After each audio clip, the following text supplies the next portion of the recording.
Buon pomeriggio, good afternoon.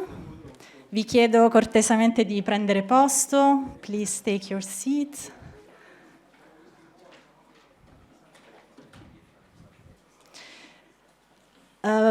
Parlerò per questa brevissima presentazione in italiano. I will speak in Italian just to give some brief information. Un caloroso benvenuto a questo evento organizzato dall'Osservatorio Fiscale Europeo, da Oxfam e dall'Università Milano-Bicocca. Io sono Chiara Putatura e sono un'esperta fiscale dell'Ufficio Europeo di Oxfam a Bruxelles. 3 settimane fa l'Osservatorio Fiscale Europeo ha pubblicato il suo primo rapporto sull'evasione fiscale internazionale. E l'evento di oggi prende proprio spunto da questo rapporto per discutere i progressi fatti e le sfide ancora aperte per contrastare i fenomeni dell'evasione e dell'elusione fiscale internazionale europea e in Italia. L'evento, come potete vedere dal programma, è strutturato in 2 parti. La prima parte sarà la presentazione del rapporto e una discussione, e la seconda parte si focalizzerà invece sull'Italia, sull'implementazione della tassazione minima e sul fenomeno della grande evasione fiscale. E l'evento si concluderà su una discussione del legame tra tassazione e disuguaglianze.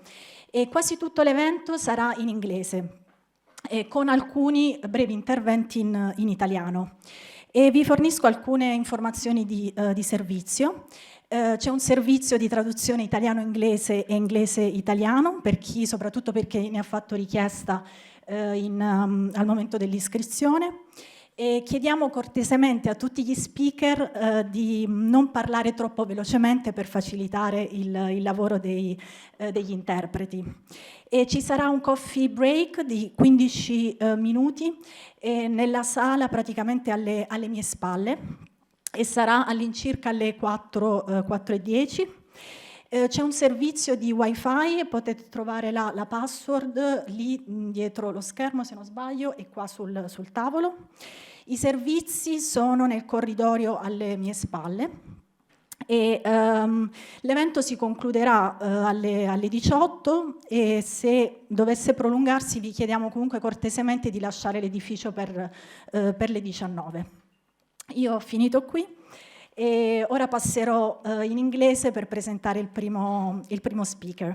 So I welcome Gabriel Zuckman, that is Professor of Economics at the Paris School of Economics and École Normale Supérieure, and is also Associate Professor of Economics at the University of California in Berkeley. And he's founding director of the EU Tax Observatory. So please, Gabriel, if you want to join me here, you're welcome.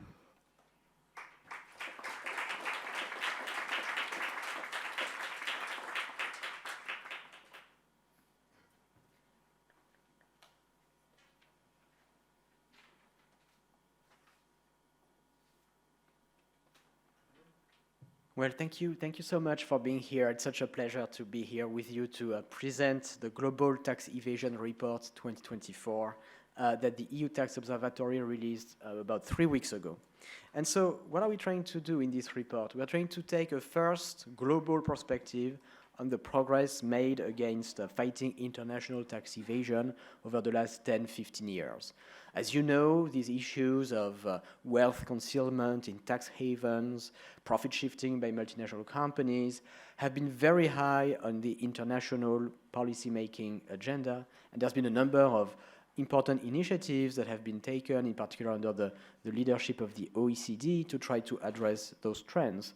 But what's lacking is independent, quantitative, comprehensive evaluation of the effectiveness of those policies, and a better understanding of what remains to be done. And so that's what we try to do in this report. The report draws a lot on the work of the EU Tax Observatory that we created almost 3 years ago, beginning of 2021 now, and which is primarily hosted at the Paris School of Economics, to conduct research at the highest international level on international taxation and to suggest potential solutions to the problems of tax evasion that we observe. But we go beyond just summarizing the work of the observatory. Indeed, this report relies on the work of more than 100 researchers globally, and it's really a first of its kind report. The data that's underlying the report, most of it is publicly available on a new website that we released also 3 weeks ago, the Atlas of the Offshore World, where you can see statistics, for instance, for the amount of wealth held offshore by residents of each country, like Italian residents, or estimates of the amount of profit that's shifted by multinational companies out of a country like Italy or France or Germany, any country in the world. So if I take a step back a second just to think about what's the long run objective and what we are trying to do all of that, I would say that there is a need fundamentally for an equivalent of the IPCC, but for taxation. So you're all familiar with the IPCC for climate change. And why is there a need for an IPCC for taxation? It's because you really need to take a global perspective to quantify the costs of tax evasion, of financial opacity, of international tax competition. You cannot really understand the cost of this phenomenon if you just take a national perspective.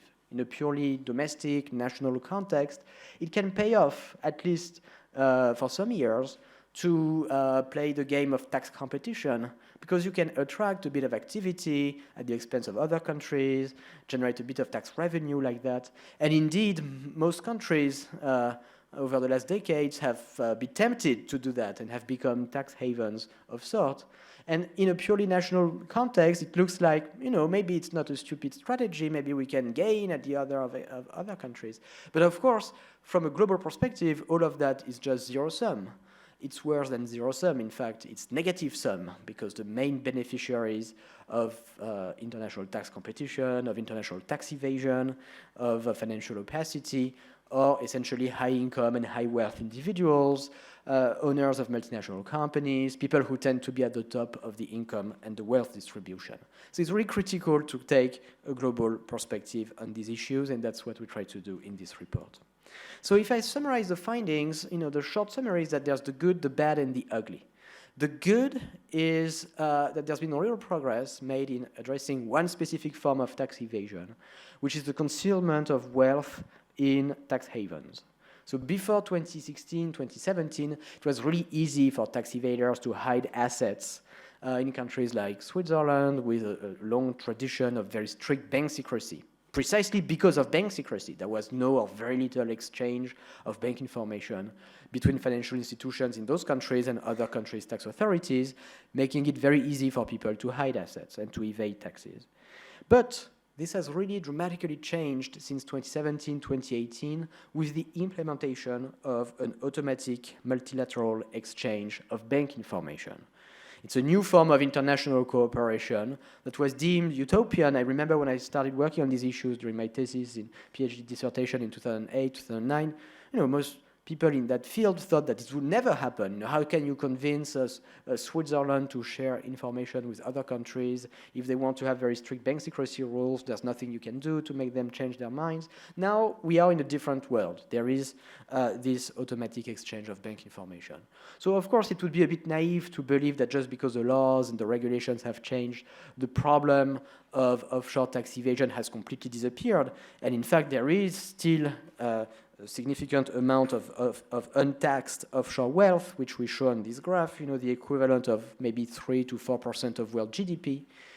But this is significantly less than the amount of untaxed offshore wealth before the automatic exchange of bank information. We know that there is about 11 trillion euros of wealth that's covered by the common reporting standard, meaning assets in foreign countries that are reported automatically to other countries' tax authorities. And we know from the literature on tax evasion that when there is third-party reporting of information, this is really the key tool to reduce tax evasion. Let me just finish with that by stressing that there's a lot of uncertainty that remains. There's very little data on the automatic exchange of bank information. We try to provide some estimates of how much wealth is still hidden in tax havens, but there has to be a dramatic improvement in public statistics on these issues.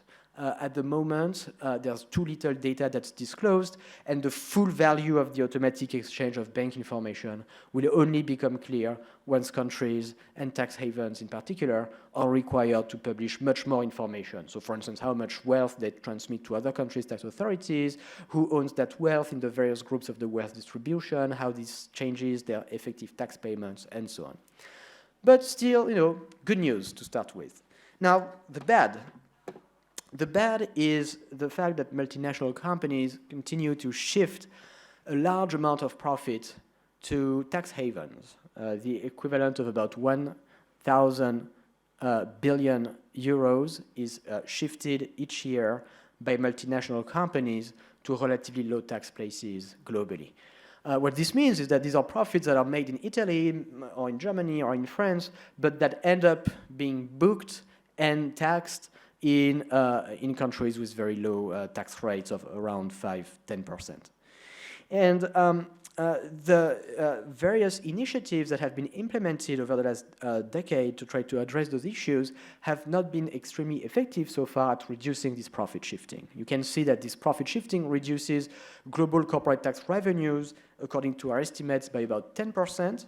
This increased a lot in the 1990s, 2000s. Then the base erosion and profit shifting initiative started in 2015. There was a big tax reform in the US that had numerous aspects to it, but one important part was to try to reduce profit shifting by US multinational companies.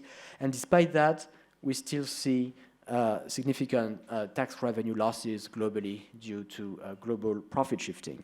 This is not to say that those initiatives had zero impact. Maybe if there had not been the BEPS process, maybe if there had not been the Tax Cuts and Jobs Act, then profit shifting would have kept rising. You can see a stabilization, which maybe is due to these initiatives. But the important point is that despite all that work, clearly it's been insufficient to reduce quantitatively the size of corporate profit shifting.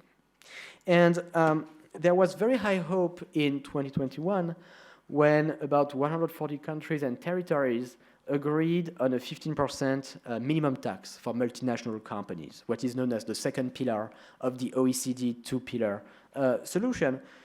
Very high hopes, and rightly so, because this is really a milestone in the regulation of globalization. It's the first time that there is an international agreement that puts a floor to how low certain tax rates can go. We have all sorts of agreements that are about the definition of the tax base, that are about how profits should be allocated across countries.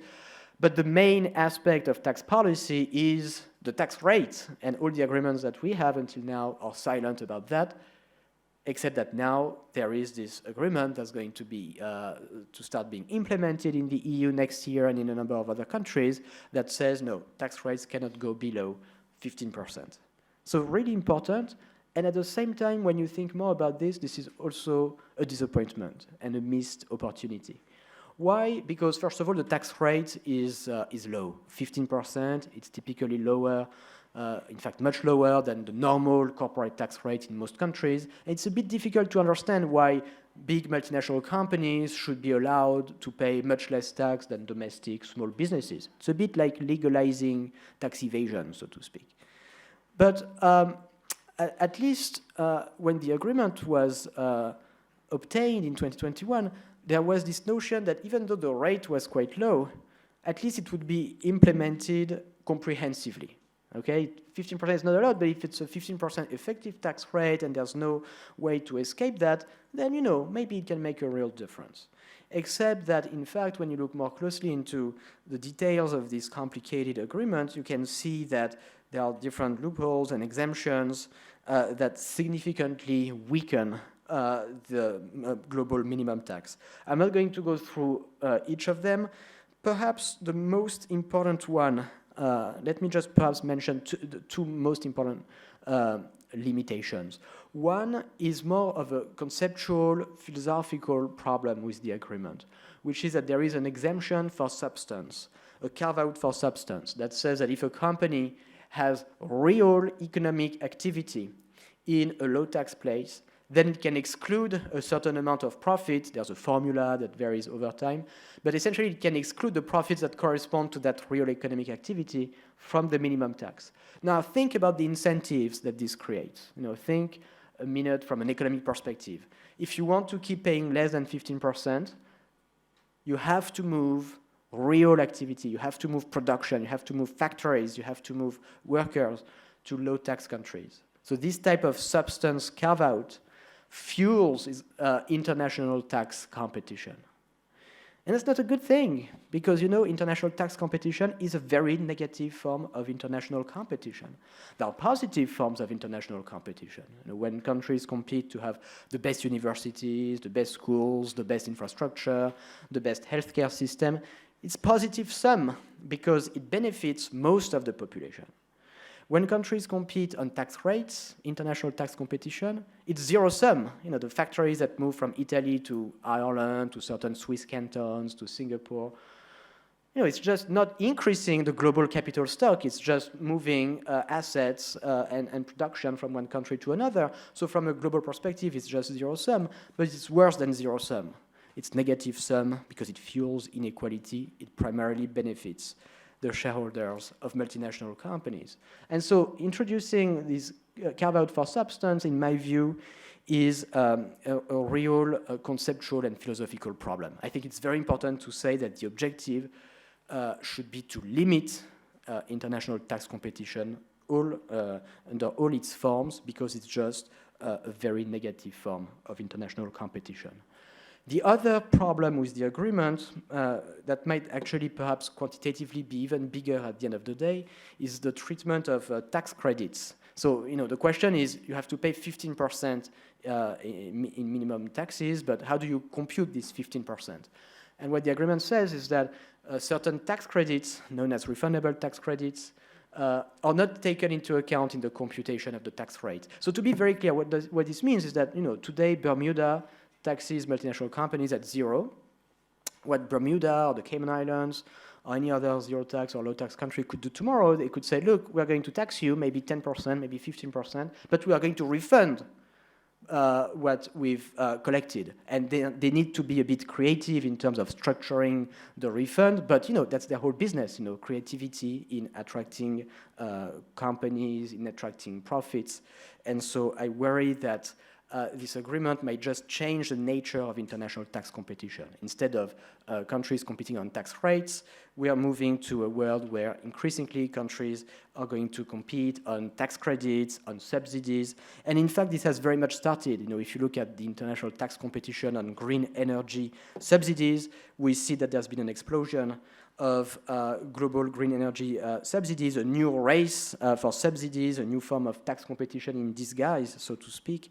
This started with the state aids given by China to producers of green energy in China. Then there was the Inflation Reduction Act in the US in 2022. Then the European Union replied to the Inflation Reduction Act by weakening its very strict state aid regulations and encouraging member states to compete with subsidies and tax credits. The bottom line is that the cost, just from a pure monetary perspective, the cost of this new form of tax competition is just much larger than whatever monetary tax revenue benefits we can expect from the global minimum tax. So we're going to take a bit of, money from companies on one hand with the weakened global minimum tax that we're going to hand back by distributing very large amounts of subsidies. Now, of course, there is a positive aspect to that. Very important to stress that subsidies for accelerating the transition to zero carbon economies can indeed accelerate the transition to zero carbon economies, and so it's good for the planet as a whole. It has a positive aspect, a positive sum aspect to it. So it's much better than standard across the board tax competition or distributing subsidies or tax credits across the board. But it also shares the same problems as standard tax competition. Mainly, it's going to benefit the owners of the companies that receive those subsidies, those tax credits, and so it risks fueling inequality. So we are making, in short, I think one mistake, which is to pit against each other two very important objectives. One is the reduction in inequality, the fight against inequality, and the second is the transition to a zero-carbon economy. This is probably the fact that we risk increasing inequality that way is probably at the heart of our collective failure so far at addressing climate change sufficiently fast. All right, now the ugly. The ugly is the very low effective tax rates of global billionaires. We have anecdotal evidence that billionaires don't pay a lot of tax. So for instance, in 2021, there was revelations by the US media ProPublica on the very low tax payments of people like Jeff Bezos, Elon Musk, sometimes zero or negligible amount of income taxes paid. But now we have a growing number of countries that quantify systematically this issue. And the bottom line is that when you take into account all taxes paid at all levels of government, you realize that global billionaires, at least in those three countries where we have good data, France, Netherlands, and the United States, have significantly lower effective tax rates than other groups of the population. If you compute their tax rates not as a fraction of income as here on the graph, but if you just compute how much tax they pay, global billionaires, as a fraction of their wealth, you look at individual income taxes paid plus wealth taxes when they exist, and you divide that by wealth, you find that global billionaires pay in between 0 to 0.5% of their wealth in tax each year. Very, very low tax rates. Hence, the main proposal that we formulate in the report, which is to introduce a minimum tax of 2% on the wealth of global billionaires. And global billionaires, they're not a lot in number, less than 3,000, but they have a lot of wealth, something like $13 trillion, and they pay very little in personal tax today, about 44 billion globally, so that even with a very low minimum tax of 2% on their wealth, allowing them to deduct whatever they've already paid in income tax, you can generate more than $200 billion in additional tax revenue globally. So we think this is really the next step on the international tax reform agenda. There was important progress on fighting bank secrecy, and to be sure, a lot remains to be done. There was some progress on multinational companies. We've demonstrated that it's possible to have an international agreement with a minimum tax rate, so now we know it's possible. The next step is to do that for global billionaires. Okay, let me finish by saying this. The main finding from the report is that tax evasion is not some kind of law of nature. There is this view that tax competition, tax evasion are like laws of nature, but what the success of the automatic exchange of bank information highlights is that, no, that's not the case. Tax evasion is a policy choice. Sometimes we let it fester, and sometimes we change policies and we can reduce it. Even sophisticated forms of evasion practiced by very wealthy people. The question, and I want to end with that, the really fundamental question is how do you make progress? And there are two strategies to make progress on these issues. There's one strategy which is to say, look, we are going to start from the notion that there has to be a consensus, there has to be broad agreement within countries. You impose a constraint of unanimity and you try to negotiate the best international agreement to which all countries are going to agree. This is what was done with the global minimum tax, and I think it's a sure recipe for getting insufficient agreements because it gives, de facto, it gives a veto power to tax havens, or it gives a veto power to the different countries where policymaking is influenced greatly by the economic actors who most benefit from the status quo. That's one approach. There's another approach, which is to say, well, of course, international cooperation is important, global agreements, we're all in favor of that, but it should be the end point, not the starting point. Okay? And I think this is what happened with the automatic exchange of bank information. Initially, it was unilateral action by the United States with the Foreign Account Tax Compliance Act in 2010.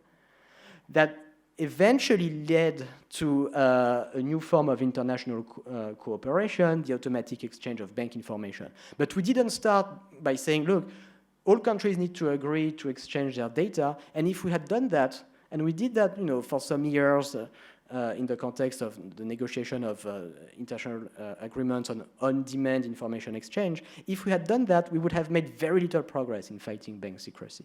What was really critical is that, one country, and it was the US, but it could have been any other country, it could have been the European Union, it could have been Italy, it could have been some coalitions of countries within the European Union, one country or a group of countries saying, look, no, we are going to take unilateral action. We are going to play the role of tax collector of last resort. If some foreign countries don't want to collect taxes, we are going to collect taxes for them. Or we are going to impose economic sanctions on the countries that benefit from financial opacity. And then this creates a process that eventually can lead to global agreements. So this dynamic is really key to change the dynamic of global tax competition and reconcile globalization with tax justice. Thank you very much.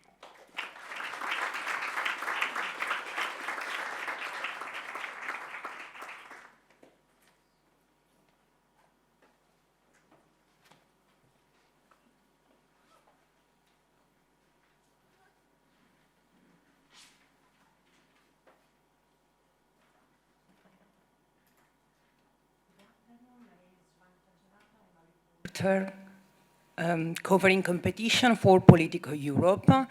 I will have the pleasure of coordinating this high-level roundtable, and I would like to welcome here David Bradbury, the Deputy Director of the OECD Center for Tax Policy and Administration, Paul Tang, Member of the European Parliament, and also Chair of the Fiscality Subcommittee, Susana Ruiz, who is the lead of tax justice policy at Oxfam International, and Giacomo Ricotti, who is the head of the tax department at the Bank of Italy.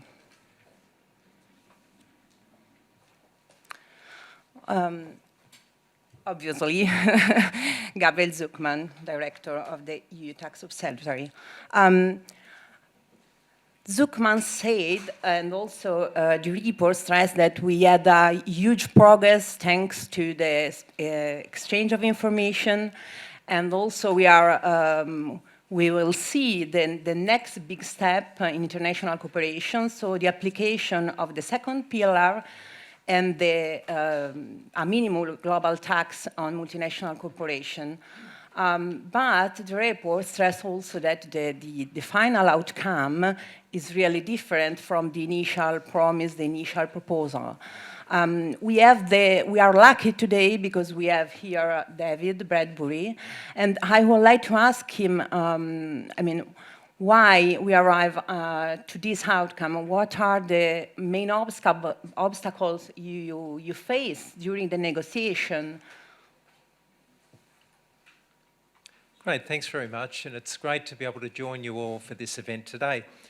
I'm just wondering, I think when we hear this refrain about there being a weakening of the global minimum tax, I think that really you're referring to the slide that Gabrielle showed in the course of the presentation.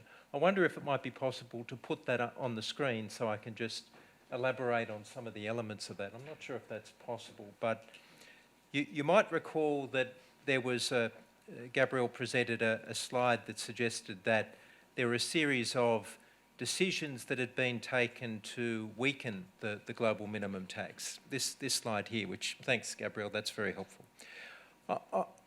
I have to say that I welcome the work that the EU Tax Observatory has been doing over many years now.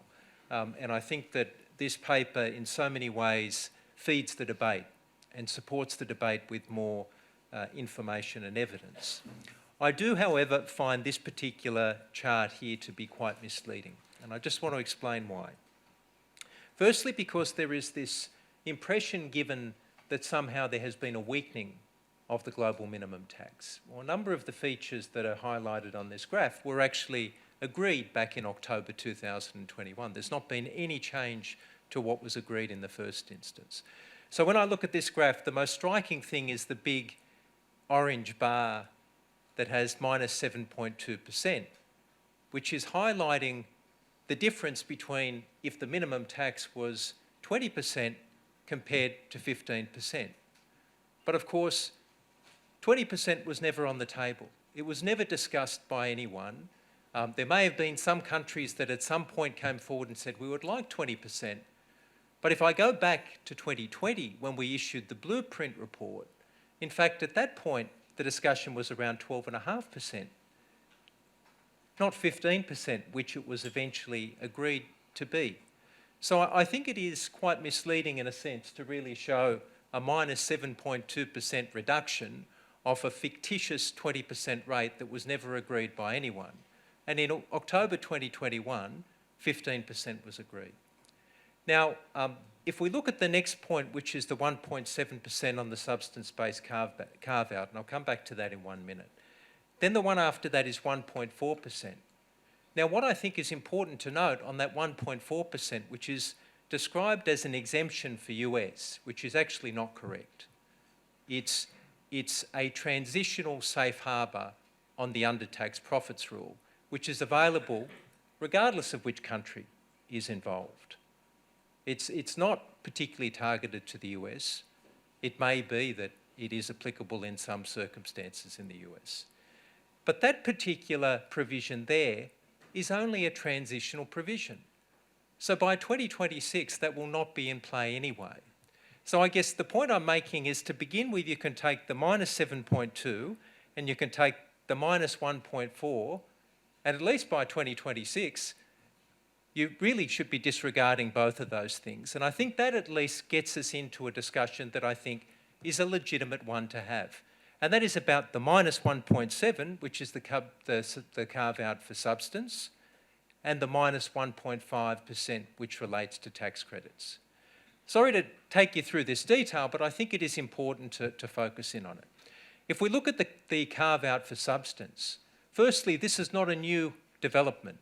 This was agreed in 2021. And the reason I know that is that a number of jurisdictions, in particular developing countries, would not have agreed to the deal if they did not get this carve-out.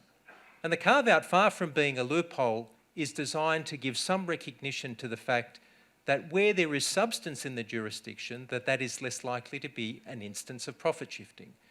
And that is entirely in keeping with the original intention of the BEPS project, which was to align the reporting of profits with the location where economic activities occurred. So that is the economic rationale for that. It's not a loophole, it's not something that's been slipped in recent times. It was fundamental to the agreement, and a number of countries would not have agreed had that not been a part of the deal. Now, on the criticism that there have been changes since October 2021, the only one where you can really say that there has been a change since then really is the 1.5% in relation to the tax credits. But I just want to clarify, it is not a case where tax credits are not taken into account. They are absolutely taken into account with the calculation of the effective tax rate. But there's two nuances here. If it's a refundable tax credit, it is treated differently to other tax credits. So a normal run-of-the-mill tax credit is treated like any reduction of tax.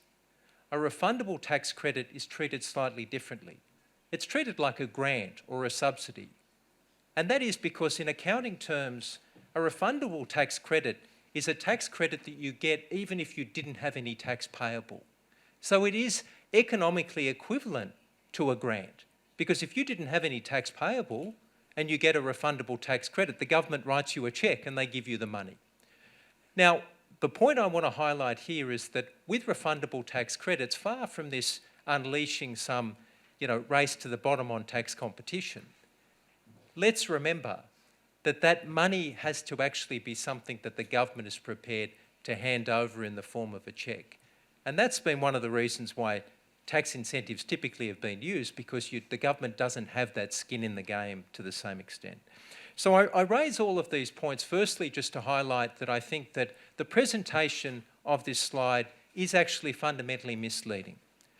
Why is that important? I think it's important because I don't think the Pillar 2 global minimum tax deserves to be referred to as bad. It might not be ugly. Some may beg to differ whether it's good, but I don't think it deserves to be called bad, because what is the benchmark against which the global minimum tax should be judged? Well, that's the reality of what we have today. And what do you think that benchmark is? A minimum tax of 0? No, it's not a minimum tax of 0, because there are no constraints. And in fact, some companies are paying or receiving money because of subsidies that are in place. They're not even paying a 0% effective tax rate. So I think it is important to contextualise this and to recognise that this is a significant step forward. We find that more than half of all low tax profit is currently located in high tax jurisdictions. So that's why having an effective tax rate test is so important. So I just wanted to clarify that, because I think from our perspective at the OECD, we're just as proud of the global minimum tax as we are of the efforts that were taken to tackle bank secrecy and to reduce through the automatic exchange of information, tax evasion, which has been, I think, rightfully acknowledged in this report. Thank you. I think it's very interesting that you underline the tension between developing countries and developed countries. But I need to ask if Gabriel wants to reply something.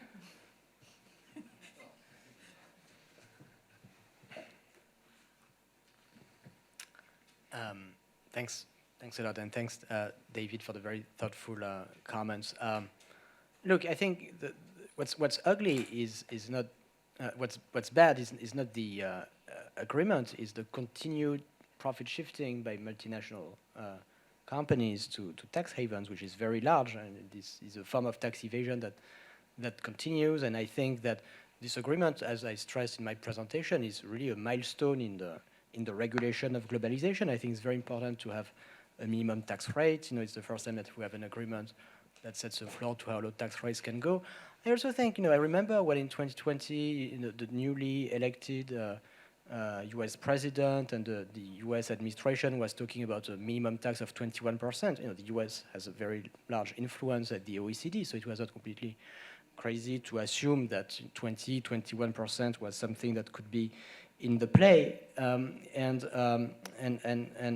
So in 2020, 2021, 21% was certainly something that was discussed quite prominently, at least in the US debate. We can discuss all the minute details and everything. The bottom line, the one thing that's really important to notice is just the big picture numbers. We can discuss whether the agreement is going to increase corporate tax revenues by 5% or 7% or 9%, but it's just not a lot. At the end of the day, it's just not a lot of money. And why? Because the tax rate, 15%, is just low. I think saying that the carve-out for substance is not a loophole, it was there in the original agreement of October 2021. Certainly that's true, but in my view that makes it worse, because it means that the ideological foundation of the project is problematic, because the notion that it's important to allow companies to pay less than 15% in tax if they have sufficient activity in low tax countries, and very few developing countries have corporate tax rate of less than 15%. So it's really not something that was imposed by developing countries that, by the way, have relatively little say in all of that. It was something that was imposed by the tax havens that have influence in the European Union or at the OECD. In any case, the notion that it's very important somehow for economic development to allow firms to pay less than 15% if they have production in countries with tax rates of 5%, 10%, strikes me as just wrong, as just something that is a very negative form of international competition that we are fueling. So I think it's very important for international organizations to try to encourage positive forms of international competition, not negative forms of international competition. Thank you. Susanna, do you have comments on that, taking into account what both David and Gabriel said? Thank you, and thank you very much for this live discussion with David on my left. I mean, we can discuss the wars weakening, but in fact, the problem with Pillar 2 is that it's weak. It's not it has been weakened, it's that it's weak. And why is it weak? It's weak because the rate is low. And why it's a problem that is low? You might think that 15% is not bad enough, but we need to think what was at the origin of Pillar 2, of this kind of discussion. First, the point, it was to fight and to address tax competition.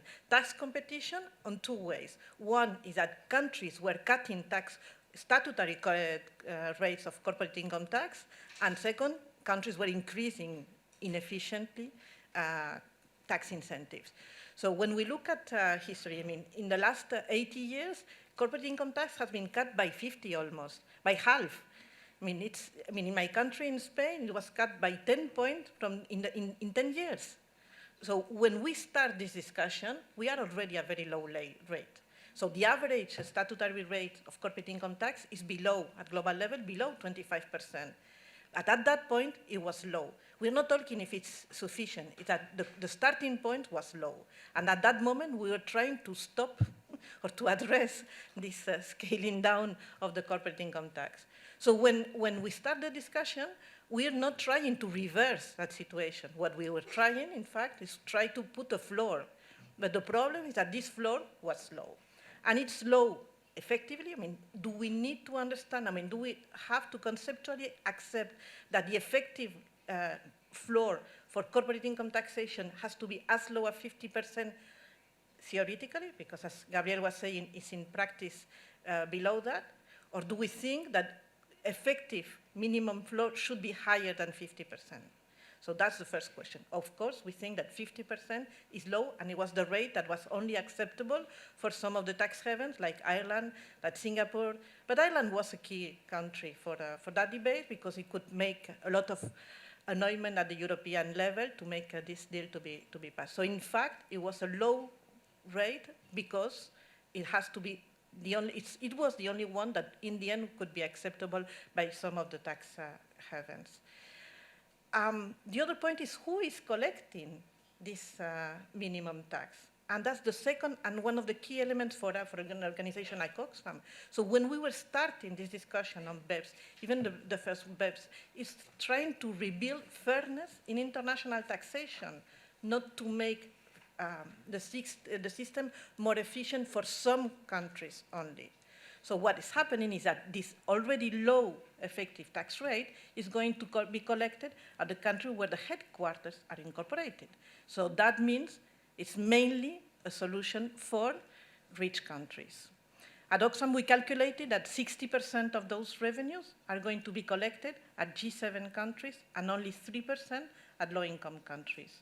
So again, we have a solution that has taken a decade to come to a deal where it's at a lower rate compared to what could have been expected, and where the collection is going to be happening essentially at rich countries. So by far, what we think is that it's a weak deal.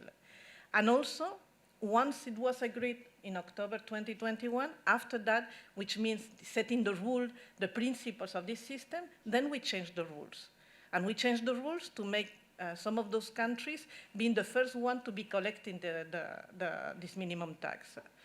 And it's this qualified minimum domestic top-up tax, which I never am sure that I'm pronouncing in the right way. It's a way for tax havens to be finding like a loophole in an unfair system. Because what is happening now is that many of the tax havens are implementing a system that can make, it's not changing the rules for everybody, but it's making them avoid losing some of the revenues that were generating through the system. If somebody has to lose the revenues, then let's be the one collecting them. So in fact, it's creating a very perverse system. So it's a great idea, it's a necessary idea, but in fact it's designed in a way that is weak essentially, and is creating more inequality between countries even. So that's the reason why we think that there is still room for countries to be implemented in a way that is not just shifting the revenues to rich countries, but protecting the tax base in a proper way. Thank you.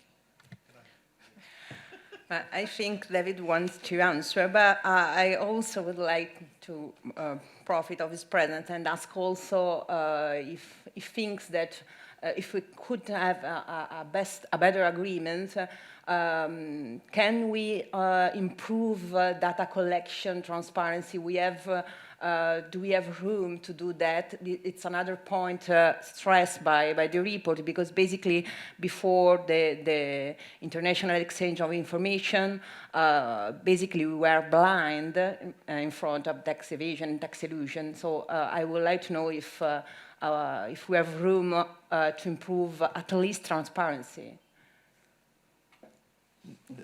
Happy to address that, but if you could indulge me to just respond to a couple of the other comments as well, because I think this is a live issue. This is one of the big issues, and there's a lot of important things that have been said. Firstly, in terms of the rate, I really do want to emphasise the fact that we are talking about an effective tax rate of 15%. And sometimes in this discussion, we've gone back and forward between statutory rates and effective rates. But the OECD in the coming weeks will be releasing a new paper that will, I think, actually be a really significant step forward in the way we think about low tax profit. Historically, people started out by thinking about statutory tax rates. Then they started thinking about average effective tax rates. We will shortly release a paper that will show that even where there might be relatively high average effective tax rates, because certain taxpayers are getting a particularly good deal, there will be low tax profits even in jurisdictions that have both a high statutory rate and a high average effective rate. And what that means is that it's misleading to only look at those jurisdictions that have a statutory tax rate at 15% or below and assume that they are the only jurisdictions that will be subject to this tax. And in fact, we find in many low-income countries, particularly because of tax incentives like tax holidays, that there are lots of taxpayers that are subject to much lower than 15%. And so this is going to be important. And Susanna, I think, rightly pointed out that there has been this shift towards the qualified domestic minimum top-up tax. Now, the important thing about the QDMTT, apologies for that acronym, but the important thing about the QDMTT is that it shifts the taxing right to the source jurisdiction. Now, that means if you are a low-income country that currently has a taxpayer that is generating a low effective tax rate, the QDMTT gives you the ability to collect the top-up tax before any other jurisdiction. So that initial analysis that Susanna was rightly pointing to, that has been done in the past, that says that the income inclusion rule would benefit headquarter countries, that is turned on its head by the implementation of the QDMTT. So I think it's important to take all of this into account. One final point on Pillar 2 before I come to the transparency, and that is to say this, that we can talk about this is a good deal, it's a bad deal, people will have their own views. But one fact remains, and that is there has never been global coordination on a rate up until this point. So we have over 135 countries that have agreed to put in place a minimum at an effective tax rate of 15%.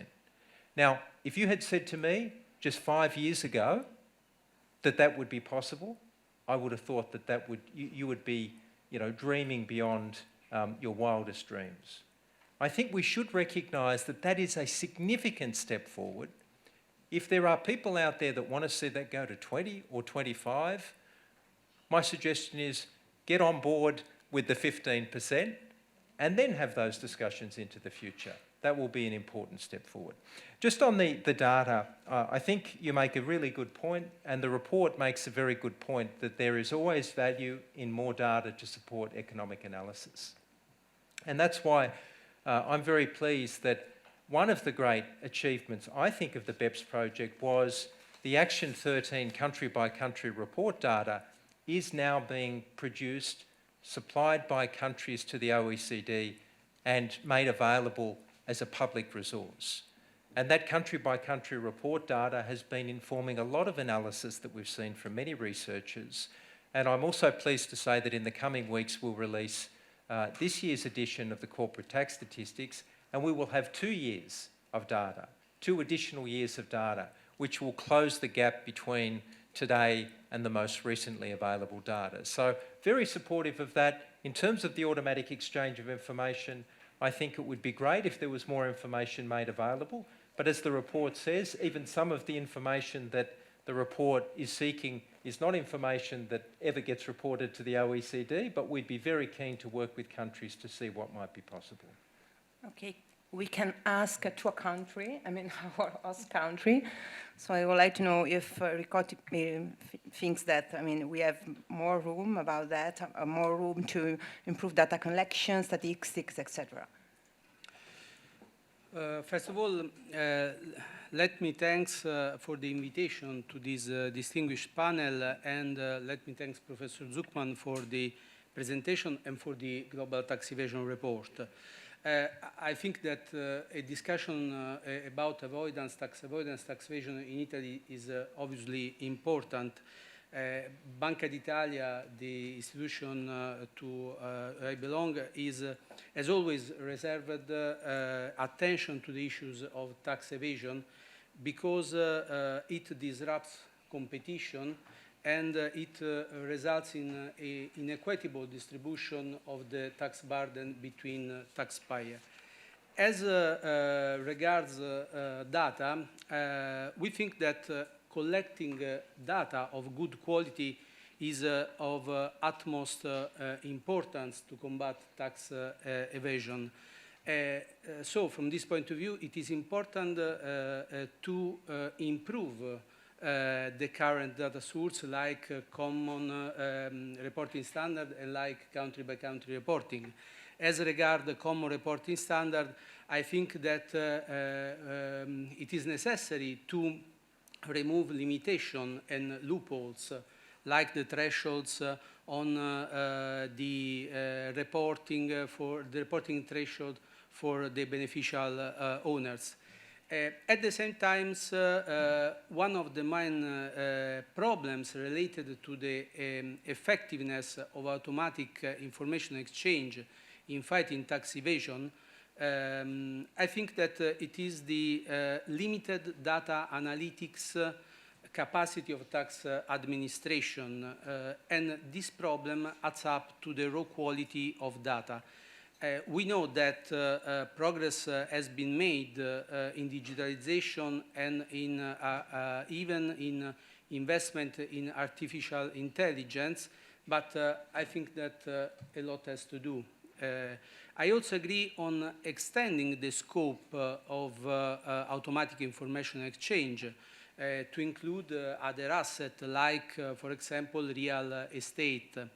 The reason is that they represent one of the possible investment choice.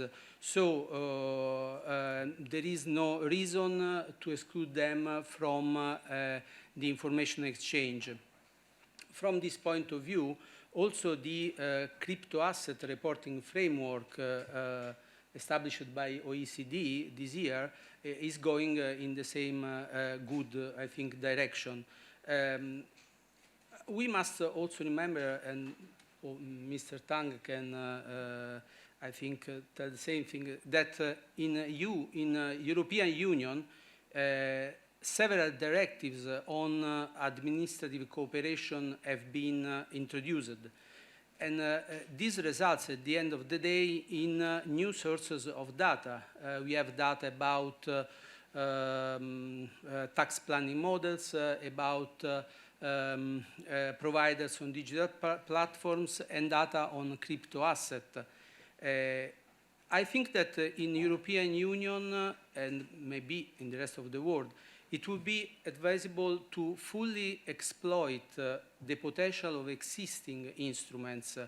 For instance, we have the fourth anti-money laundering directive that provides for beneficial owners repositories.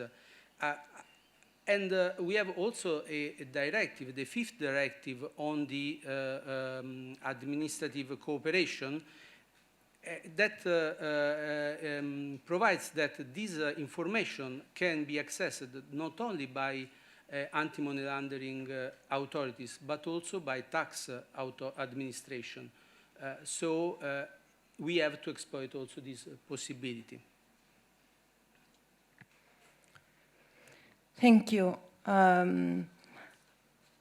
I would like to know if Paul Tang can say something more about these new steps, these new tools, European tools, but also I would like to know what the European Union is doing to tackle, the fact that countries like the Netherlands, Ireland are still,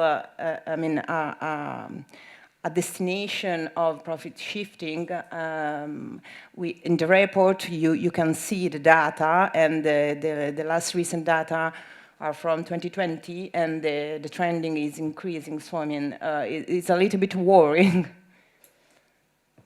Well, clearly we do not do enough, right? So that's the obvious answer. Like, to be clear, I'm a member of European Parliament from the Netherlands. I've been one of the critics in my own country on the role the Netherlands plays in the tax avoidance industry. And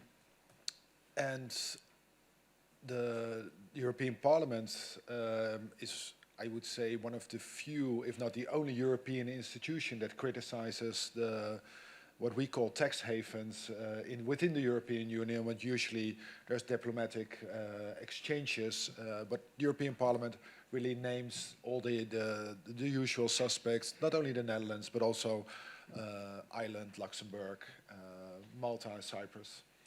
And by the way, we don't exclude our work just to the European Union. I've also been to Switzerland and Singapore, because what you see in the tax avoidance industry is a very much concentration of this industry, very much linked also to money laundering, other criminal activities. They are the same, what you can call the butlers of the world.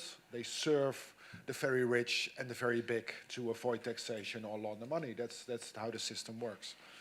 Now, if you see that, if you the graph that Gabriel Zuckman just showed, we showed it's a leveling off, but it's not going down yet. So that's and of course, I still like to think that the OECD deal on the 50% effective corporate tax rate will change part of it. For example, in the Netherlands, it's not just always sort of illegal or nearly illegal profit shifting. It's also, for example, the patent box. I know that Booking.com benefits largely from the patent box in the Netherlands, and it will be affected by the minimum effective tax rates, right? I think what happened, telling from experience, the debate in the Netherlands has been rather fierce on tax haven, and the Netherlands is about to make a change. About to make a change in the sense that the current thinking now across the political spectrum is that we should not have this, the Netherlands should not have this role, and that in fact we should see less profit shifting, so less foreign direct investment going in and out the country. Now that's interesting in itself, right? It just shows that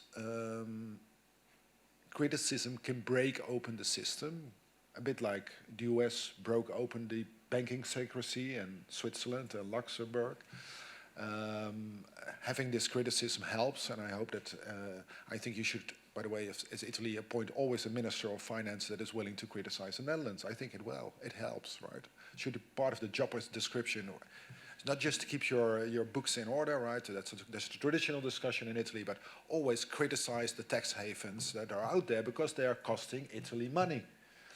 And the point is, so I think it can change. I think the agreement, the OECD agreement will help. You see, also there's a discussion in the EU, but this is usually the usual intergovernmental discussion we have in the EU. For example, there's a directive put forward on that's called UNSHEL, aimed at going through all the shell companies to see that whether they have indeed substance or not, usually not. But it is still a very difficult discussion because it still requires unanimity. But the Parliament tries to push as much as possible by bringing this out in the open and criticizing those countries that block it. So progress can be made, but it requires very clear critical attitude from the public, the journalists, NGOs, and so on. Then again, coming back, we also work in the European Parliament. You mentioned the AMLD4, the AMLD5. This is a succession of legislation on anti-money laundering. We are currently working on the 6th version of it. The European Parliament is very clear. We want to have a very good register of ultimate beneficial owner. It's very simple. You need to know who owns what where, right? That's the basic. And then we can fight money laundering and tax avoidance. Now, the Parliament is very clear on that. We want to improve the quality of the data. That's very important because the current registers are, well, not adequate enough.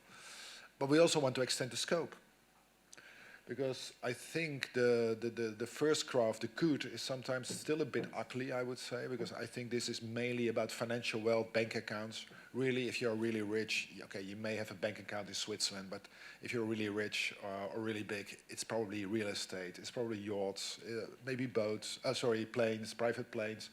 Many ways to have wealth, usually behind it, behind the corporate veil, right? It's incorporated wealth, and this is hidden on a large scale, be it for money laundering purposes or for tax avoidance purposes. So this is what we still hope to conclude before the next elections. It's going to be tough because it's really a huge file. It's not just the improvement of the BO register, it's also a European authority. But the positive thing, again, better information. It's like the first graph showed, the exchange of information is a crucial tool to fight tax avoidance, transparency. You shine a light on what can't stand the light of day. That's usually working very well. And I hope that this anti-money laundering package will fight not just money laundering, but also benefit the fight against tax avoidance. Talking about information, the report proposed a global asset registry and a wealth tax. I would like to know if this could be the new big step, to do, through international cooperation. Do you think, David, is it feasible? I think it's, I would always be reluctant to say something is not possible because, as I think Gabriel said earlier, some of the steps forward on automatic exchange of information, people thought that was a bit of a dream at the time. So I think we should be ambitious and we should always be looking at these issues. I think one of the challenges that we have in this particular space is that this would require a degree of coordination, global coordination, that would in some ways be even greater than what we've seen with something like the global minimum tax.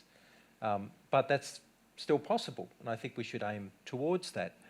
One of the things I think the report does very well is to identify not just the progress on automatic exchange of information, but also some of the limitations. So both, as we've heard, in real estate, but also crypto assets. And there are moves afoot in that space, definitely for crypto assets, where you might have seen on Friday that 48 countries have agreed to move ahead and to implement the extension of the automatic exchange of information to crypto assets. So that's important, an important step forward. Real estate is one of those areas where it will be very difficult to do that without either a centralised register or a very high degree of sharing of information. And, you know, I come from a country, Australia, that is a federal country. And in Australia, all of the property information is actually held by each of the state governments. So even just getting state governments in a country like that to share that information has proved to be incredibly challenging. What you would need is you would need mechanisms to allow that to be shared on a global basis. Now, I'm not saying we should run away with our hands in the air and give up because that's challenging. Many of the things that have been achieved wouldn't have been achieved if we had done that. But I think we should recognise that there is going to need to be a very high level of coordination in order to make that happen. But I'm hopeful that we recently produced a report for the Indian G20 presidency because they requested that, focused on this specific issue of bringing real estate into the CRS. So some countries are very keen to explore this, but I think we've got our work cut out for us if we're going to get there. Susanna, what do you think from your perspective? Sorry, I'm fighting with the chair. So two things. One, the global asset register, the idea, this is a tool. So it's a tool because the principle of having all the information on all the assets is necessary. So we need to move into this direction. This is not even on the agenda at this moment. So maybe we can start saying that it's complicated or not, but the agenda has not even started. And why? Maybe because there is no interest in moving forward so fast. But I cannot understand that at the era of artificial intelligence, we don't find, and after all the lessons on automatic exchange of information to protect the data, we are not able to create all those coordination mechanisms. I mean, the first time, 10 years ago, when we started talking of a step forward on automatic exchange of information, most of countries, even developing countries, were saying it's complicated because we don't have the mechanisms to really encrypt and share the information. 2 years later, with FATCA, they say it happened. It was going faster. So what we need is the political will, the mandate. And what is lacking at this moment is this clear message that this has to happen. And then we'll see how we put all that on the table. So that's on the global asset register. Otherwise, we'll have always a nice idea, but always loopholes because, I mean, the ultra-rich, and they will always find a way to move very fast their wealth to some kind of assets that are not under the scope of this exchange of information. So if we are serious about that, then we need to put that on the table. The second is on the wealth taxation. So it's not only that it's unacceptable that it's not a global agenda at this moment on taxing the wealthy, on taxing the richest.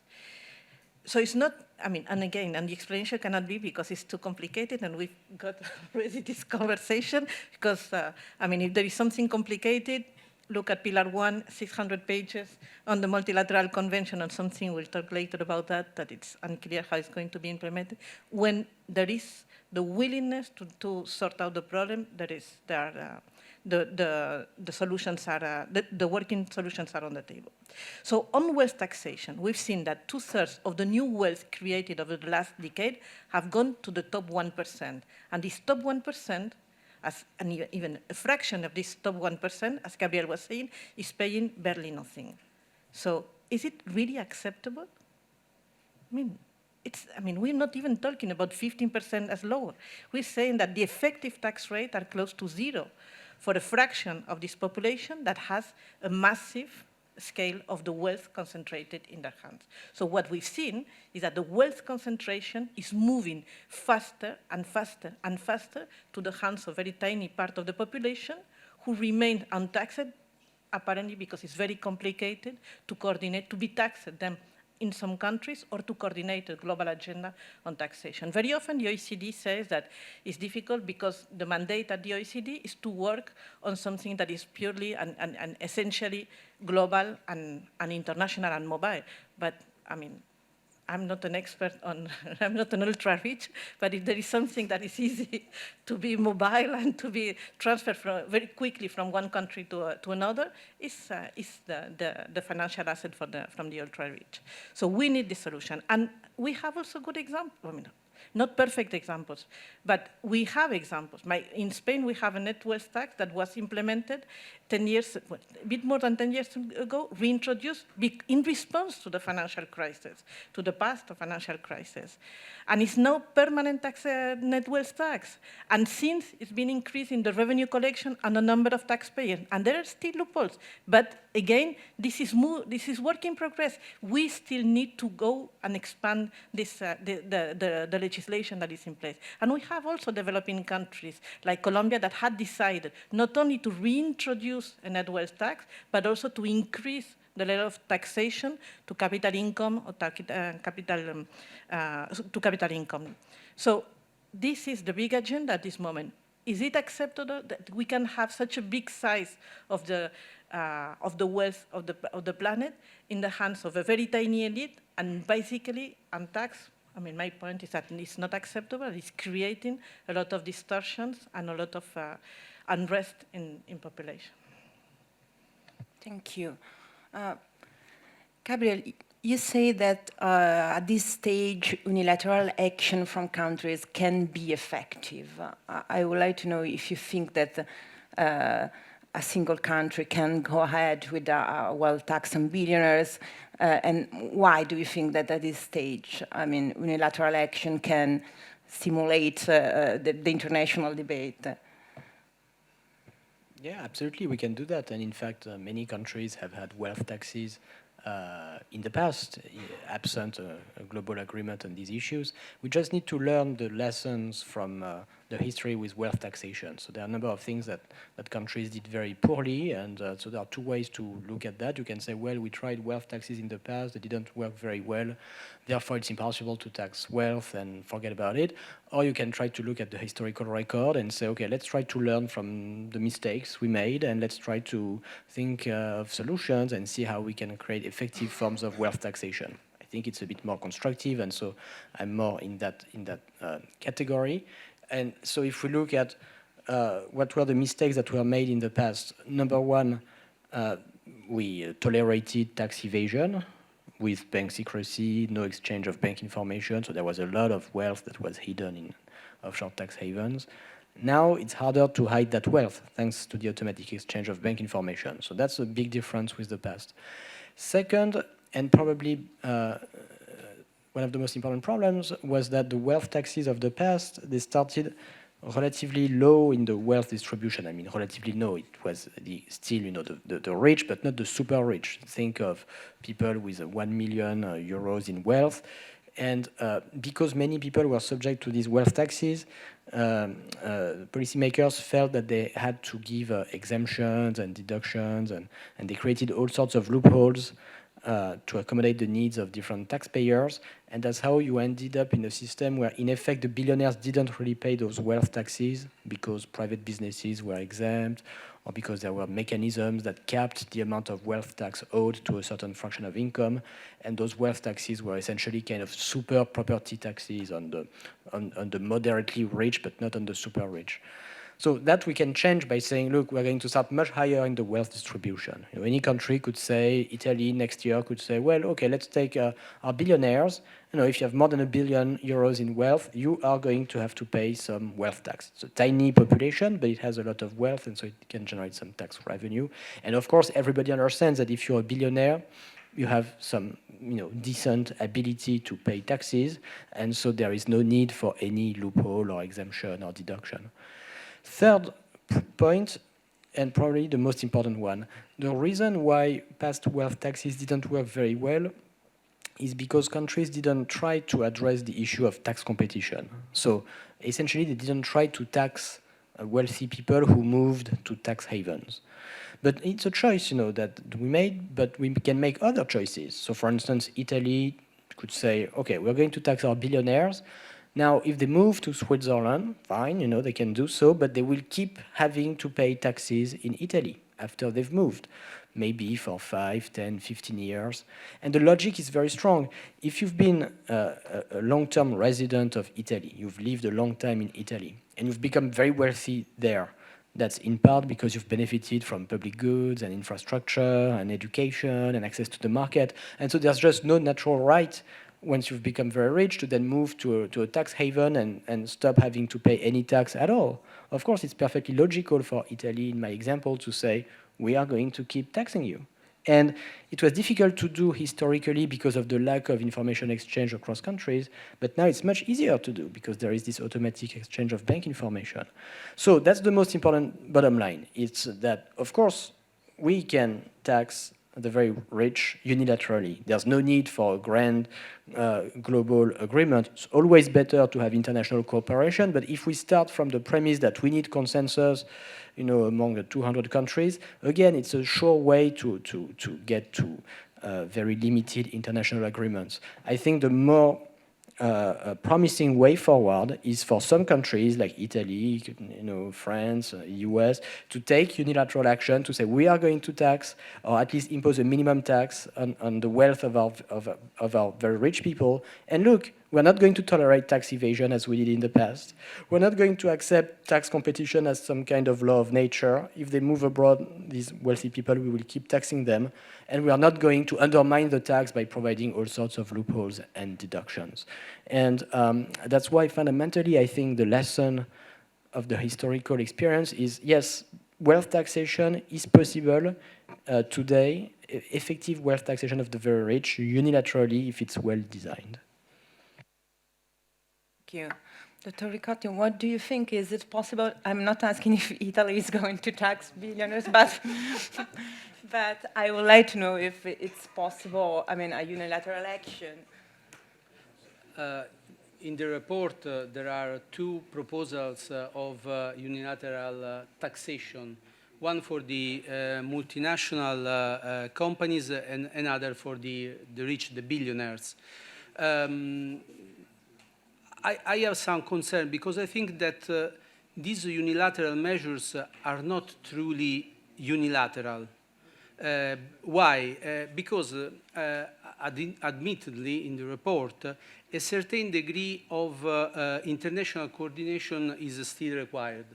So as regards the unilateral taxation of multinationals, the report emphasized the need to rely on a source of information different from CBCR, because the country-by-country reporting alone would not suffice to implement this remedial tax, let me say.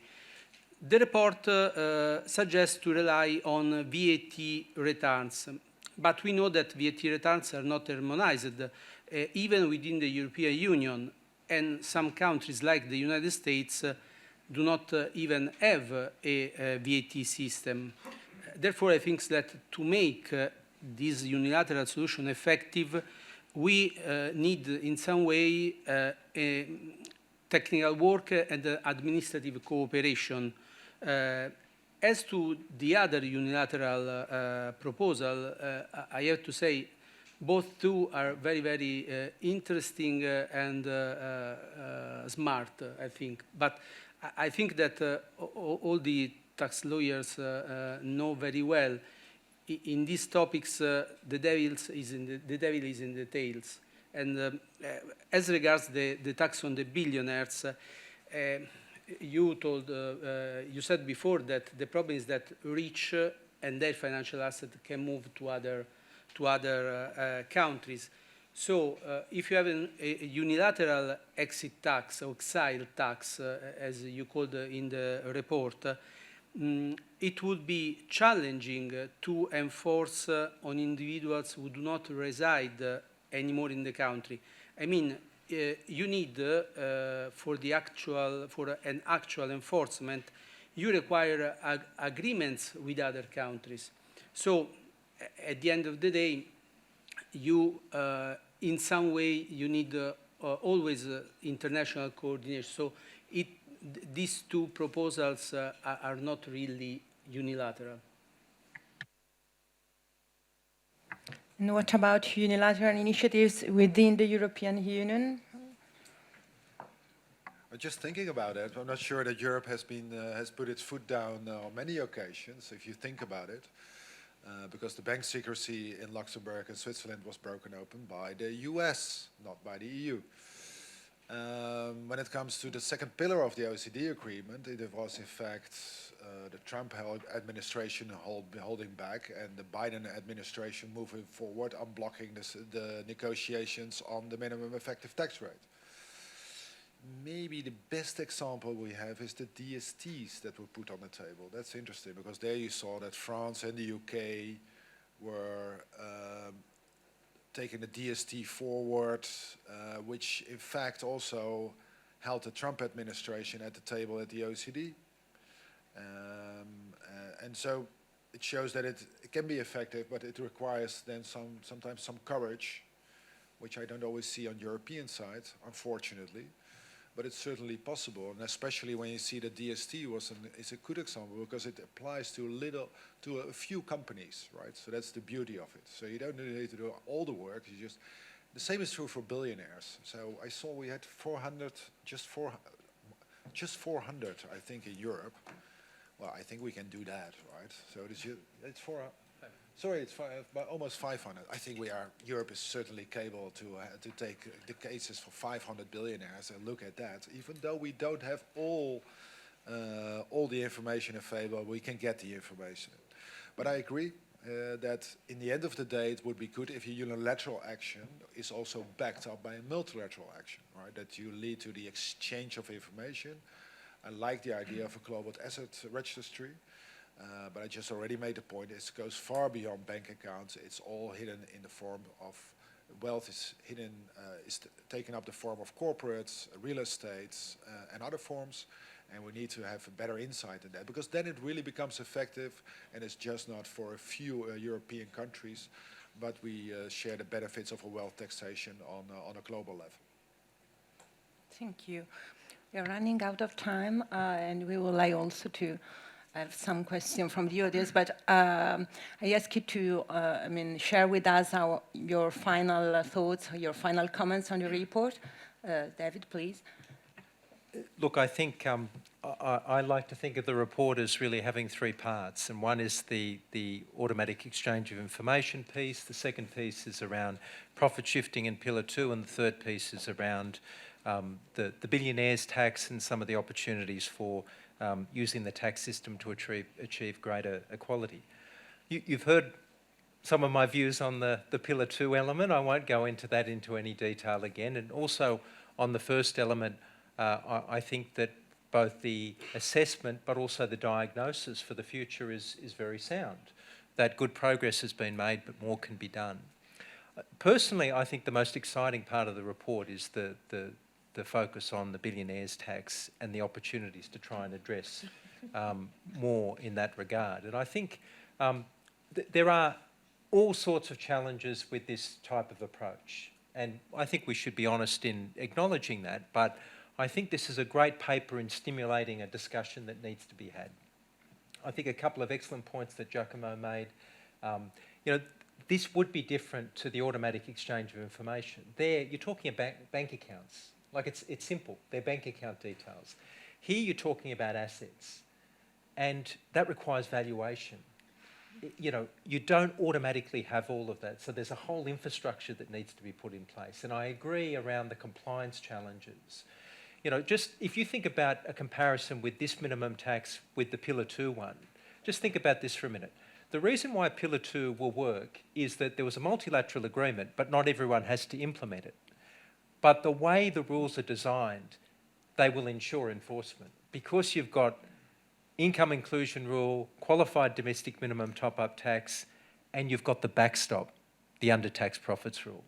The backstop is what makes it work, is because then if governments don't act, in the end, someone else will collect the tax. So I think in the same way with the exit taxes, that's one way to try and achieve it. I'm not sure how enforceable it's going to be for 15, 20 years down the track to keep doing that. I always think in some ways, and this is a little bit ironic, I think, the country that probably has the greatest capacity to introduce a wealth tax is the United States because of their link with citizenship and taxation. Now, I know the report makes certain reflections about whether that's a good thing or not. But I think the truth is that you can do it when someone is not willing to relinquish their citizenship, and that is the price they pay for that citizenship. Much more difficult I think, in other circumstances. But I think this really provides a lot of food for thought for the debate into the future. Thanks. For me, I mean, it's a fantastic report, but it's fantastic for several reasons. One is that it shows and it's exposed that what has worked, and or at least in a way what has worked in the past also. So it provides with an idea that when there is a political will, things can change. So it's not just, I mean, and it's not just the technicalities of the discussion. It's not just going through the endless pages of the documents that are provided. What matters is when countries decide enough, and then we'll address it. And we'll put the solution. And I don't mind if it's starting from unilateral and then coordination and then purely multilateral. I mean, when countries go into unilateral, it's because they recognize there is a big gap in the country, there is a bit unfairness, and they need solution. And when the multilateral mechanism or system is not providing a solution, they don't just want to sit and wait for what is happening in the future. So the report shows there is a capacity to act in many different ways. And it's also providing a sense of urgency. When things are not happening, what do we see? Is the scale and the volume of this tax avoidance is increasing. And that's, I mean, that's probably, to me, one of the most important elements of the report. We can't wait anymore. The sense of urgency providing, looking through the time also on the figures, it's very clear and it's very strong. So it depends on us, it depends on countries, it depends on citizens now that it's happening. And I mean, I would like to insist that there are solutions, they depend on the political will, and it depends on us also to make them happen. And those who will be paying for the lack of action will not be those who are benefiting from those lack of action, will be population in many countries and in many difficult areas. So we have a sense of responsibility, and to me that's one of the good points of this report, is pointing to this sense of urgency and responsibility.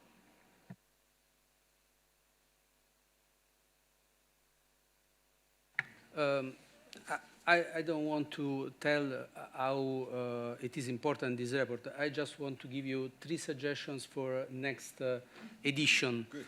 The first one, I think that you should also devote more efforts to the analysis of the impact of tax evasion, tax avoidance on efficiency and economic growth.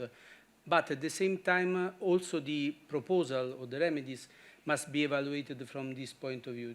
And this is the first point. The second point is the treatment of tax credits.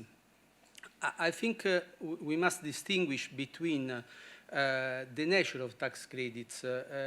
Maybe it would be preferable to preserve those producing a clear positive externalities, like the R&D tax credit or allowances for corporate equity, because maybe in that case the sum is not negative, is not zero, is positive. The third one, the last one, is that I think that in the report maybe must be reserved more attention to the role played by developing countries. What is my point of view? We are currently witnessing a growing dissatisfaction among developing countries regarding how global standards are set. Maybe the reason is that advanced countries are more concerned with revenue losses and with inequalities stemming from tax evasion, tax avoidance. I mean, instead, for developing countries, the main priorities are growth and domestic resource mobilization. From this point of view, I think that maybe in next edition, an effort must be devoted to evaluate the redistributive effects among countries of this multilateral international taxation.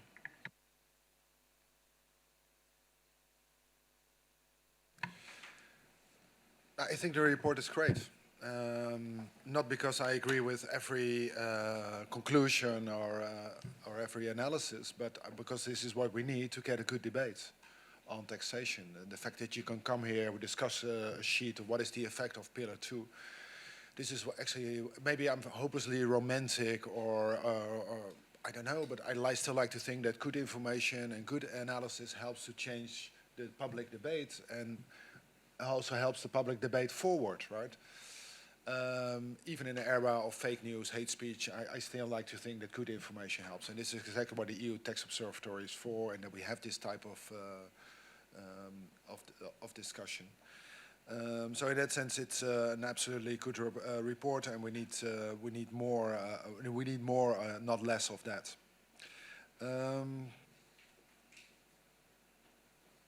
I wanted to add something, but it slipped my mind. Come back later. Sorry on that.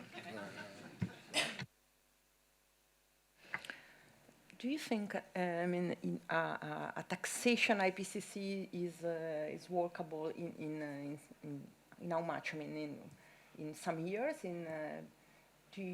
Are you developing some cooperation with other research centers, etc.? Yes, I mean, certainly we are trying to evolve from an EU tax observatory towards a more global tax observatory. And we think it's very important because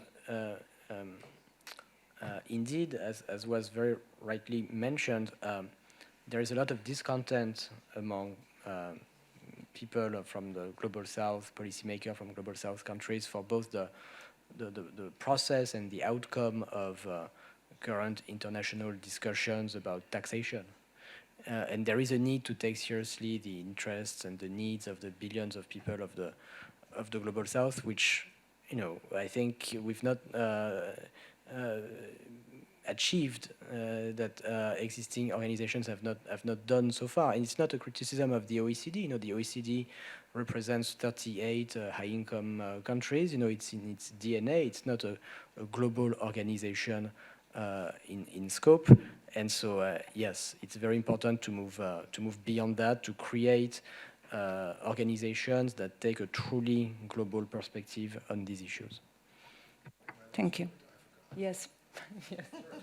Related to that, no, sorry, the point slipped my mind, but I think it is important. What I see in Europe, but not just in Europe, is there is a growing demand on the public sector, be it investment in sustainability, expenditure on defense, in times of geopolitical tensions, but also rising expenditure on cure and care in an aging society. So we see demand for public goods. And at the same time, we see countries where we think the debt is already high or where the debt cannot grow anymore. So there's only one way out, in fact, and it's not just confined to Europe. We see that also, for example, in some of the developing countries which have high debt. There's only one way out, and that is taxation. So I see a decade of taxation. At the same time, I sometimes fear if I see sort of what I would call, that reflects my political family, the neoliberal view on taxation, or the right-wing populists taking aim at taxation. That concerns me because I think we have a decade of taxation ahead of us. If we want to face the challenges of the years to come, we need to raise the revenue for public expenditure, for public action. So I think an informed debate, like I said, I'm maybe romantic, but I still hang on to this idea, an informed debate on what are the possibilities for fair and efficient taxation is very much needed. Thank you. I'm trying to understand if we have time for some question or not. Indication. Okay. In case this is needed, it's here. Help.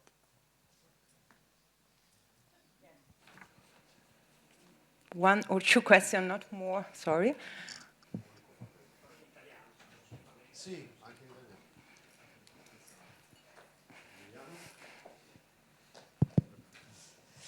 Sì, allora una domanda al professor Zuckman. Ha parlato di rischio con la Global Minimum Tax di una concorrenza al ribasso. E io lo chiedo a tutti perché effettivamente questo è un tema di attualità, perché con la legge di bilancio proprio l'Italia sta prevedendo una tassazione, confermami Cecilia se sbaglio, agevolata al 14% per le società estere che trasferiscono la residenza e la sede operativa in Italia, quindi un 14% nell'anno di trasferimento e per i 5 anni successivi. Cioè, se tutti i paesi iniziano a fare, i paesi che hanno una tassazione ordinaria iniziano a fare questo tipo di operazioni, diciamo, di politica fiscale aggressiva, credo che ci sia un problema e si potrebbe creare un problema ancora più grande a livello europeo. Quindi in realtà è una cosa che mi pare di aver già sentito dal professor Zuckman, però lo chiedo a tutti quanti. Non è che così come è stata costruita la Global Minimum Tax in realtà potrebbe comportare un qualcosa che non avevamo previsto in questi termini, quindi anche i paesi a tassazione ordinaria possono iniziare a fare una concorrenza fiscale di tipo aggressivo, con quelle che poi possono essere le conseguenze. Grazie.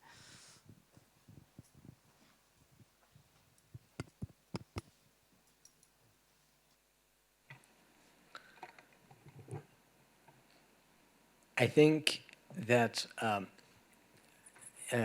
it's very important to understand that there are concrete steps that countries can take to limit, to reduce international tax competition. And indeed, you mentioned the idea that we developed in the report that any country can play the role of tax collector of last resort. It's a very important idea that I'd like to explain a little bit.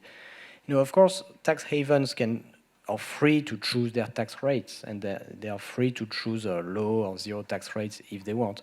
But also the countries where customers are located could say, look, if a company has access to our market and so derives a profit from accessing our market and pays too little tax abroad, then we are going to collect the taxes that other countries choose not to collect.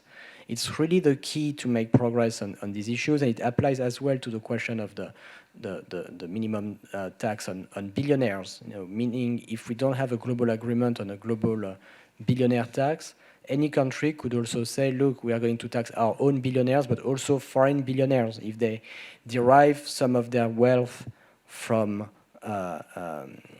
companies that are valuable because they have access to our market, then we are going to tax some of their wealth because that's what makes them wealthy. So the thing I want to highlight, and I think it's really one of the most important ideas of the report, is that what's missing in the international tax system today is countries that play this role of tax collector of last resort, and it's legitimate for a number of countries. It could be any country, it could be Italy, it could be a coalition of European countries, to step in and when too little tax is paid abroad, to play that role of tax collector of last resort.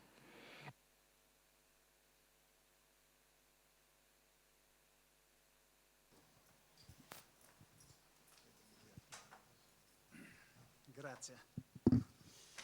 Anch'io parlo in italiano. Volevo chiedere qualcosa sulla politica. Mi sembra che sia data come perdente nel confronto della ricchezza. Allora la mia domanda è: la politica è in buona fede, cioè non ha strumenti sufficienti, oppure è complice? Vuole chiederlo all'unico politico presente al tavolo? Sì. Ok. Ah no, mannaggia. Apposta. Non so, vuoi rispondere? Do you want to answer? Because maybe you have... I'm not sure. Basically, I can say something, that tax is political.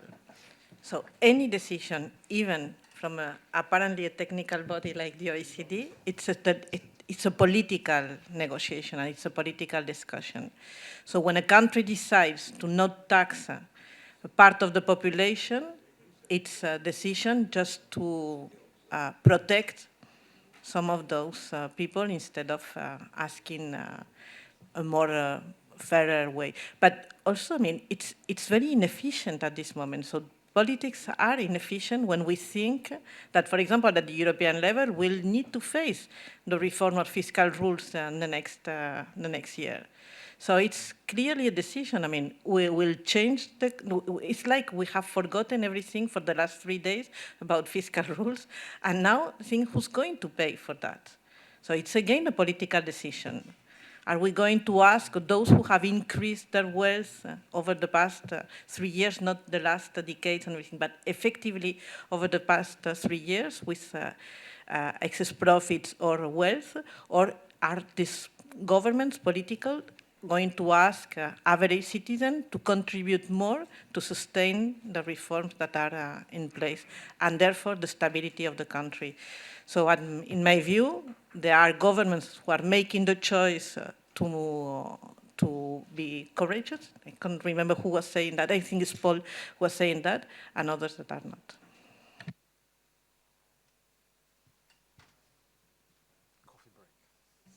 If I understood the question correctly, it was about, is this largely about politics? And I think that it is largely about politics. Taxation policy has always been about politics. And one of the reasons for that is that there is nothing more central to the relationship between the individual and the state than the taxation that the state imposes on the individual, the contribution they make, and the extent to which that defines that relationship. So I think in a democratic system of government, we should expect that governments are accountable for the decisions that they take, and that they would have regard to what their populations think when they're taking these decisions. But if I can just make one general point about the OECD, and I know there's been a number of references to the OECD, but the OECD does not make these decisions. We convene countries, and countries make these decisions by consensus. And I think it's really important just to highlight that point, that, you know, there's not some faceless person in a room in Paris that makes those decisions. The agreements that we're talking about here, they are things that countries have come together and have agreed. The OECD is the facilitator of that, and we are the platform through which those countries come together. But in the end, these are individual nation states that may be giving up a little bit of their sovereignty in order to cooperate and coordinate. But often that's to ensure that they maximise their ability to exercise their sovereign tax powers at home as well. He asked also that if the politicians pretend not to have the tools to fight illusion, or they just... Well, look, I think if you take, for example, like if we just talk about individual taxation and the billionaire's tax, one of the points that I was going to make earlier, but I didn't have the time to make, is that we actually have governments have a lot of tools to make the system fairer. The taxation of capital income and capital gains, there are a vast array of tools at the disposal of governments, but governments often choose not to implement those tools. Now, why they do that is ultimately a matter for governments to account to their populations. But we released a study recently that showed that incomes generated through labour compared to equivalent incomes generated through capital incomes are taxed substantially lower. And that is something that governments could easily rectify if they chose to do. Now, they have the tools. You don't need a new tax to do that. You just need to tweak the existing tools. So I think you're right that many of the tools are available, but the political economy is something that I think is always central to tax policy decision making.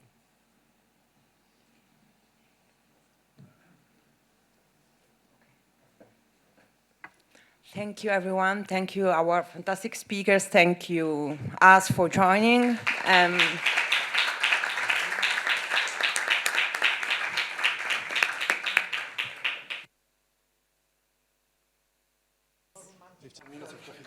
Quanti?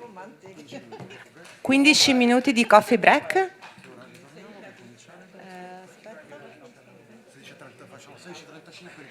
Ok, ci troviamo di nuovo qui alle 16:35.